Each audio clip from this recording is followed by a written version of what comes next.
birthday. It's Kamala's birthday? She's turning 60 years old? Do you want to say anything? Yes, I would say happy birthday, Kamala. She's turning 60. Maybe I'll get her some fries. You're right, that might be. I'll give her some McDonald's. I'll get her a McDonald's hamburger. Thank you. No, it is her birthday. It is true, right? Happy birthday, Kamala.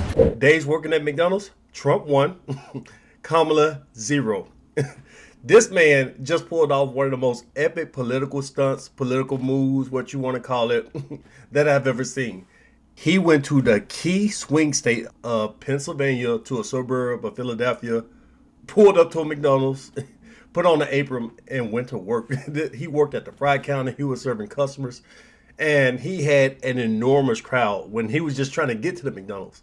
Tens of thousands of people lined up on the road, everybody screaming, trying to see him, and this was all an effort not only to secure votes in the most important state in this election, but also to troll Lioness Kamala, because she's been going on the campaign trail talking about, oh, I worked at McDonald's when I was in college.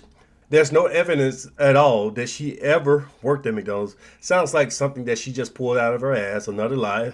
But she's been saying it. Let's take a look at this clip. Think about it. 2 middle-class kids, one a daughter of Oakland, California,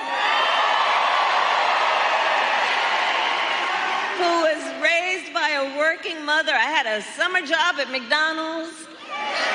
And you would think that when she went to McDonald's a couple of years ago during the 2020 campaign, when she got crushed in that campaign, she actually went to a McDonald's in Las Vegas to protest with the workers for higher wages. She didn't mention working at McDonald's there. Let's take a look at her talking about it then. The reality of McDonald's is that a majority of the folks who are working there today are relying on that income to sustain a household and a family. And if we want to talk about these golden arches being a symbol of the best of America, well, the arches are falling short. So you see them out there demanding higher wages, and we saw exactly what happened earlier this year when California increased the fast food minimum wage. Increasing their minimum wage by force leads to layoff, mass layoff. So those people demanded higher pay, got the higher salary, lost their hours. But if Kamala worked at McDonald's, wouldn't she have said it then? She took shots at McDonald's, but she never mentioned it. But apparently she worked there. Nobody believes it, but Trump actually worked there. Trump actually said, look, now I've officially worked at McDonald's for 15 minutes longer than her. So this man trolled the hell out of Kamala. He was constantly taking jabs at her. Let's take a listen to some of the stuff he said. Well, I'm looking for a job, and I've always wanted to work at McDonald's, but I never did. I'm running against somebody that said she did, but it turned out to be a totally phony story. So if you don't mind, I want to work the French fry counter. Absolutely. Do that? Yeah. Mr. Trump, what's your favorite thing to order at McDonald's? I like it all. I like every ounce of it, everything. But I do like the French fries where I'll be working. I listened to Kamala. She said it was so hot. It was so hot. It was such a tough job. But then you have a man that's been doing it for many years at the French fries. Now I have worked this week. I've now worked for 15 minutes more than Kamala. Okay, she never worked here. I've now worked 15 minutes more than Kamala. So she specifically worked at the French fry, where they make the French fries, and she talked about the heat. It was so tough. She never worked at McDonald's. McDonald's just confirmed that again, by the way. She never worked at McDonald's. In other words, she's lying, Kamala. This man is hilarious, but more important than that, he was extremely gracious and down to earth. We're going to take a minute to watch him humble himself. A billionaire. He's letting this young man right here, who did an excellent job, he's letting this young man right here show him how to work a fry station at McDonald's. Let's take a listen. Here on the left, yep, slowly, right here. Slowly, gently lowered into the oil. Don't want to burn yourself. Up, down, touch. There you go. And then we're going to hit our fry timer right here. That one's going good.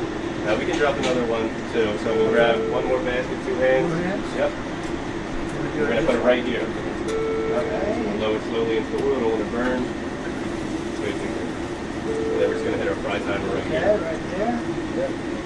Now we're waiting for that duty timer. So now when that duty timer comes up, again, hit the timer, take it out the oil slowly, give it a little shake so that way it don't get sucked together, and then lower it back into the oil. So we'll probably, this one will probably go off before anybody else. Yep, there we go. Yep, you're good, you got it. So now lift it out of the oil, 2 hands. Sir, can you slide on that? Shake, and then slowly back into the oil. That's good. And we got another one going off. So duty timer right here, hit that button, good. And then out the oil, shake, and back in. So yeah, that goes on, and I'll actually link this in the box so you can watch the whole thing if you want. But this is why Trump stands out among other billionaires like Mark Cuban, for example, because he's down to earth. He's relatable. Even though he grew up rich as hell, he was born with a silver spoon in his mouth.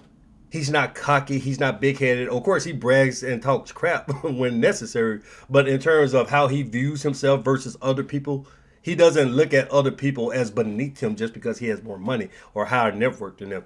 Basically, he's not an elitist. Somebody like Kamala Harris, who is an elitist, she has to try to pretend that she's not. She lies. For example, working at McDonald's, stuff like that. I grew up in a middle-class family. Lie. Stuff like that because she didn't. She grew up upper class and she is not relatable at all. She sounds like a robot. And she doesn't know how to have a regular conversation. She doesn't understand that this is why Trump resonates with the everyday voter. Trump understands, and Trump is tapping into that, and he's probably going to walk this election, landslide. But let me know what you guys think. How do you feel about this? How do you feel about that rockers crowd, that massive crowd out there waiting on Trump? McDonald's was more packed than ever. Like, share, and subscribe if you want more honest conservative commentary. I'll see you in the next one. Peace.